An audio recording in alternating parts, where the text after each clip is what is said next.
who went to the White House seeking the assistance of the United States to break up our country. ये शख्स अचानक दुनिया के सामने आया और ऐसा बयान दे दिया जिसने भारत को एक बहुत बड़ी जीत दिला दी है। इस शख्स ने बताया है कि भारत से गद्दारी की सजा क्या होती है। इतिहास में इससे पहले शायद ही ऐसा सबक किसी देश को मिला है। आप इसे चमत्कारिक संयोग ही कह सकते हैं कि इन लोगों ने जो भारत के साथ किया हूबहू वही इनके साथ हो गया। और हैरानी की बात देखिए कि इन्होंने मदद भी भारत से मांगी है। ये सारा बवाल कनाडा में हुआ है और अब कनाडा की मदद करने के लिए भारत एनएसए अजीत डोभाल को भेज रहा है। कनाडा में इस व्यक्ति ने जो बयान दिया है उसका एक एक शब्द आपके होश उड़ा देगा।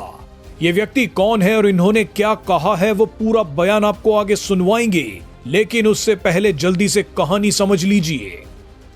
आपको याद होगा कि भारत कई सालों से कह रहा है कि कनाडा फ्रीडम ऑफ स्पीच के नाम पर खालिस्तानियों को भारत विरोधी रैलियां करने का अधिकार दे रहा है, भारत को तोड़ने के लिए जनमत संग्रह करने की इजाजत दे रहा है।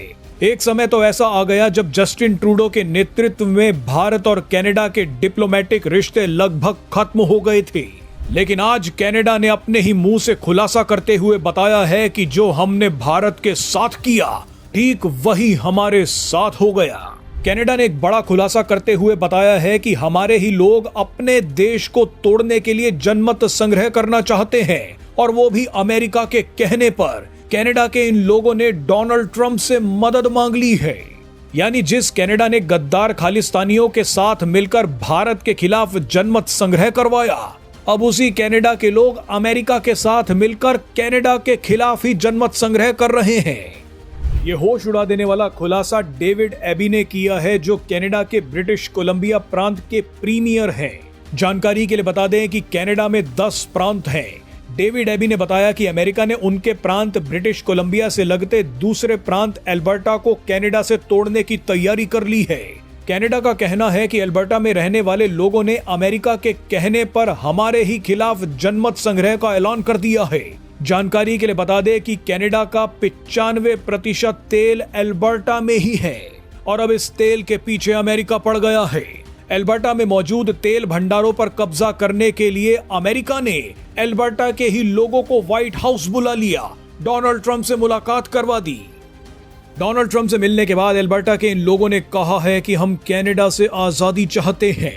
भारत में जब हमें चाहिए आजादी वाले नारे लगते थे तब कनाडा के लिबरल नेता बड़े खुश होते थे, लेकिन आज इन्हीं कनाडा के नेताओं के सामने आजादी के नारे लगने शुरू हो गए हैं।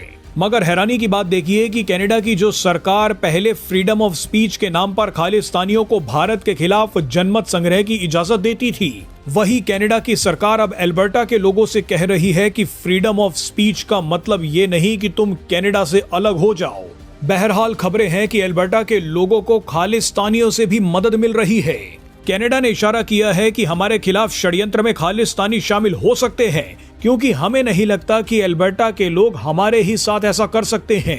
इसी कड़ी में कनाडा ने बयान देकर कहा है कि एल्बर्टा के लोग जो व्हाइट हाउस जाकर डोनाल्ड ट्रंप से मिलकर आए हैं वो देशद्रोही हैं। ये देशद्रोही अपने ही देश को तोड़ने के लिए उस डोनाल्ड ट्रंप से मिले हैं जो पूरे कनाडा को बर्बाद करना चाहते हैं। इसी बर्बादी से बचने के लिए कनाडा अब भारत के संपर्क में है। खबरें हैं कि फरवरी के महीने में भारत के national security advisor Ajit Doval Canada जा रहे हैं। अजीत डोभाल की कनाडा यात्रा में इस बार खालिस्तानी टारगेट पर होंगे और अब तो कनाडा भी भारत की मदद करेगा। बहरहाल अब आपको डेविड एबी का बयान सुनवाते हैं। About a group of people from Alberta, I won't describe them as Albertans, who went to the White House seeking the assistance of the United States to break up our country. Now, I understand the desire to hold a referendum, to talk about the issues you want to talk about in Canada. We got free speech, that's important. But to go to a foreign country and to ask for assistance in breaking up Canada, there's an old-fashioned word for that, and that word is treason. It is completely inappropriate to seek to weaken Canada, to seek to go and ask for assistance to break up this country from a foreign power. And with respect, a president who has not been particularly respectful of Canada's sovereignty.